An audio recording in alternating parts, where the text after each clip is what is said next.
Hello everyone and welcome back to Monsters of the Past.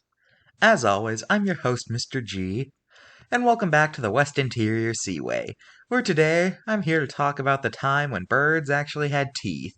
Ladies and gentlemen, Hesperornis. Hesperornis means western bird, and it was a member of the Hesperorn family. It was a piscivore that lived during the late Cretaceous in North America.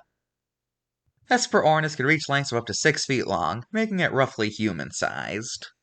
Unlike modern-day birds, Hesperornis actually had teeth within its beak, which was common for birds during the Mesozoic, since they had yet to fully diversify into no longer needing teeth. These teeth were probably used to keep a grip on the slippery prey they ate. Due to its rather small size, Hesperornis would have been pretty low on the food chain, being preyed on by basically everything that lived in the West Interior Seaway, both by the inhabitants of the water and the shore-dwelling carnivores. Oh yeah, one last thing to note is that Hesperornis' wings were too short to fly. Kinda like modern-day penguins or rheas or... ratites. On land, Hesperornis wasn't able to fly due to its short wing length, so much like the modern-day loon, it would have dragged itself on the ground like how seals do. It used to be thought that Hesperornis walked upright like a penguin until it was found out that its leg structure wouldn't be able to support a lifestyle like that. You know what, while I'm talking about flightless seabirds, I just want to give a brief shout out to the great auk. Which were birds that, the best way to describe them is that they were like penguins, but they lived in the Arctic. In fact, when penguins were first discovered, they were actually named after the great auk, as they are thought to have been a southern species of them.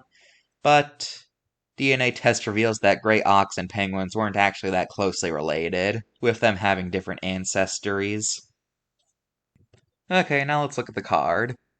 Ooh, I really like the loon coloration. It's pretty nice, although I don't entirely know why they gave it green feet.